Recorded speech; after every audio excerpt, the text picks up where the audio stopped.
Arène de la liberté, Libertatis Arena, lieu du miraculeux, espace de délivrance, temple de la grâce. Bien-aimés, nous allons suivre ensemble ce témoignage. Il s'agit de Madame Scott Solonge, une femme qui vit aux États-Unis.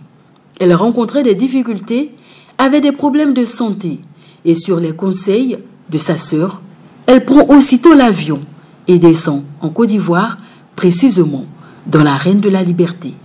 Cette dernière avait appris l'existence de serviteurs inutiles sur qui repose l'onction de Dieu.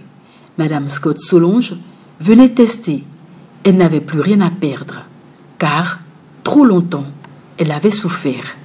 Mais elle était loin d'imaginer ce qui l'attendait dans l'arène, dans l'oasis de la bénédiction.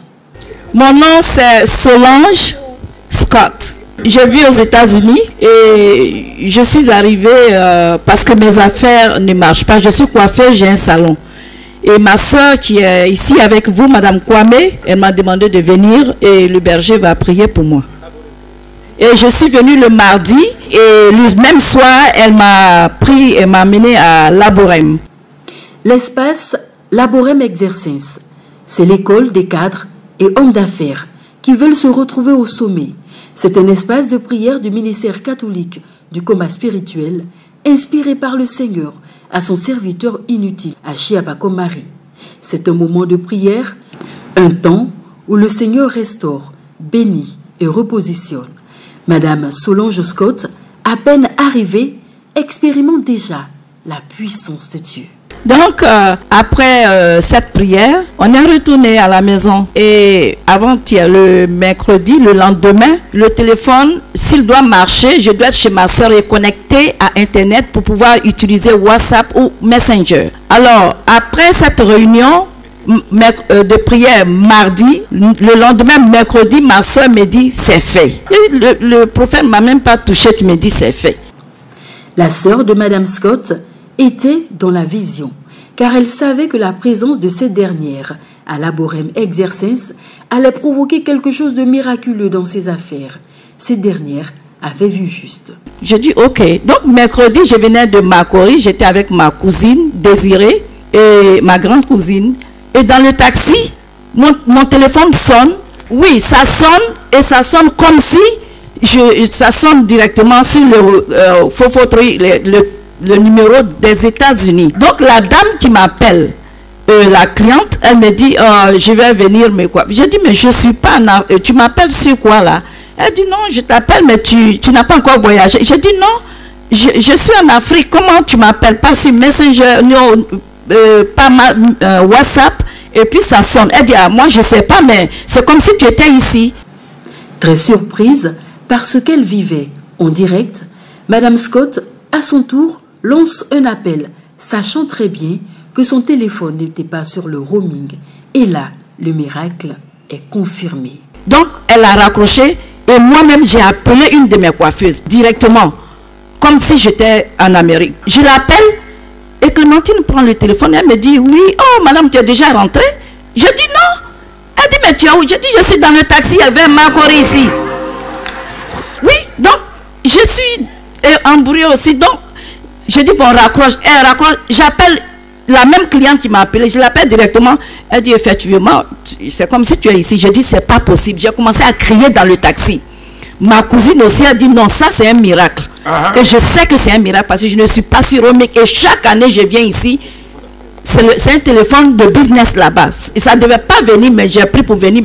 J'ai mes puces des États-Unis, tout, mais ça a marché. Alléluia. Donc, au travers de ça, je sais que mes affaires vont être débloquées maintenant. Alléluia. Ce miracle que vient de vivre Madame Scott est le signe de la relance certaine de ses affaires jusque-là bloquées. Dans l'arène de la liberté, Madame Scott vit un deuxième miracle. Une guérison instantanée d'un mal dont elle a souffert durant 14 ans. Je suis diabétique. Je suis sur insuline et puis bon, avec plein de comprimés. J'ai une paralysie faciale depuis 2005.